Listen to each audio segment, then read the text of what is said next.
Today we are talking about Scapeshift in Lumra. This card is extremely powerful and can allow us immediately to win after it resolves. Obviously this is not always the case because we play mono green, meaning we need some sort of protection. We simply can use Cedh, who shot us all, to make it uncounterable. Obviously for that we need either Horizon Explorer, Tiller Engine, Spelunking, or Amulet of Vigor in play. Afterwards we have many different ways to close out the game. We can sacrifice 3 lands to get Lotus Fields, Mirror Pool and Crystal Vein. ETB of Lotus Field on the stack, we will tap it for 3 green, tap Mirror Pool for 1 colorless, sacrifice Crystal Vein for 2 colorless, sacrifice both lands, and with the 6 mana we are currently floating, we can cast Lumra from our command zone. If we don't have another land in play, state-based actions happen, Lumra dies, but the ETB is still in the stack, so we can get our lands back into play, and then we can proceed to present a loop with Mirror Pool, Lotus Field and Crystal Vein. Because we can crack Crystal Vein for 2 colorless, tap Lotus Field for 3 and sacrifice a land we used for Scapeshift before. In case we resolve a Scapeshift for 4, we can now get for 4 lands Crystal Vein,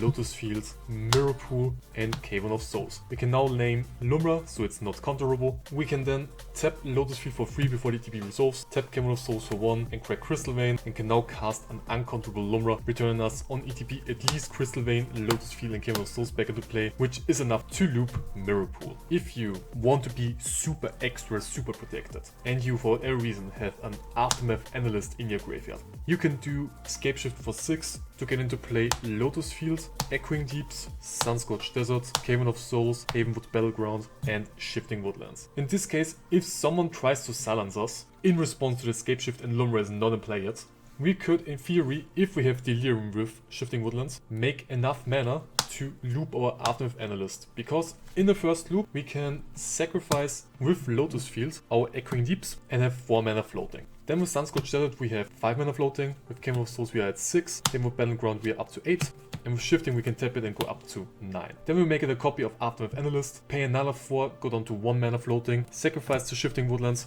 and then we return at least Lotus Field, Echoing Deeps as a copy of Lotus Field, Havenwood Battlegrounds and Shifting Woodlands. These 2 lands tap for 6, Havenwood Battleground taps for 2. We can use those 2 lands to sacrifice at least Sunscorched Desert and any other land, it doesn't really matter at this point. Have another 2 mana with Havenwood Battleground and can now present at least 8 mana to keep copying and sacrificing Aftermath Analyst while pinging everyone to death with Sunscorched Desert.